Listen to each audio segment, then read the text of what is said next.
ওম নমস্তে ভক্ত মহোদয়। আজকে দুর্ভাগ্যজনক বিষয় একটি তুলে ধরতে বাধ্য হয়েছি যে সম্মানীয় মাননীয় দীনকৃষ্ণ ঠাকুর কীর্তনের আসরে যথাযোগ্য অন্ধবিশ্বাস কুসংস্কারের বিরুদ্ধে বিজ্ঞান যুক্তি নিয়ে আপাতত 80 থেকে 90% সঠিক নির্ণয় মানুষকে দিয়ে থাকে। তার জন্য আমার অন্তর থেকে অশেষ অশেষ ধন্যবাদ।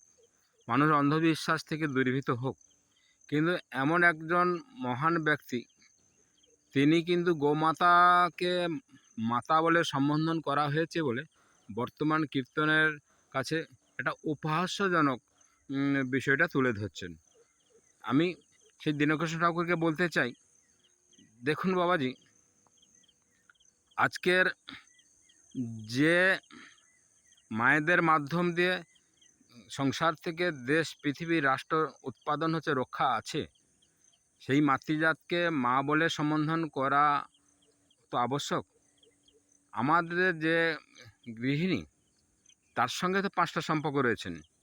গৃহিণী কথার অর্থ হলো গৃহ সামলায় বলে তাকে গৃহিণী বলা হয়, এবং সেই মাতৃশক্তির বাচ্চা উৎপাদনের ক্ষমতা আছে বলে তাকে জননী বলা হয়, এবং সে আমাদের শারীরিক যে কামরূপী চর্চা সমাধান করেন বলে তাকে কামিনী বা স্ত্রী বলা হয়, এবং আমার ধর্মপথে সহযোগ করেন বলে তেনাকে সধর্মিণী বলা হয়, যার দ্বারা আমি এই সংসার জীবন থেকে আত্মিক জীবন কল্যাণ কাজ করতে পারি, এবং সমস্ত সময়ের জন্য তাকে ভগিনী রূপে সম্বোধন করা হয়।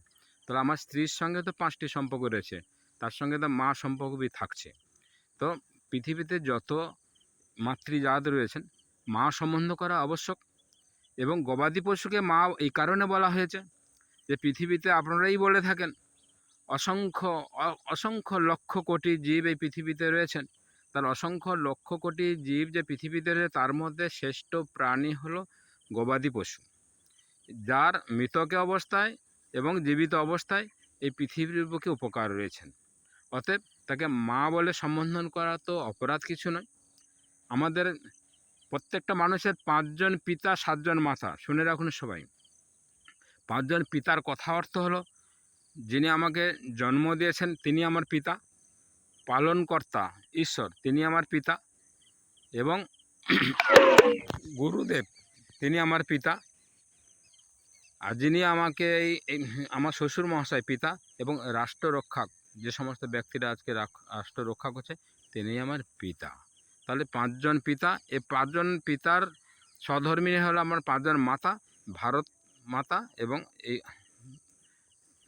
ধরিত্রী মাতা গেলে 7 জন মাতা। তাহলে কি আপনি বলবেন যে আমার 7 জন মাতার গর্ভে কি আমি জন্ম হয়েছি, তাহলে আমি ওকে মাতা বলবো কেন? এই প্রসঙ্গ যদি আমি করি, এর উত্তর কি আছে আশা করি জানাবেন। নমস্তে।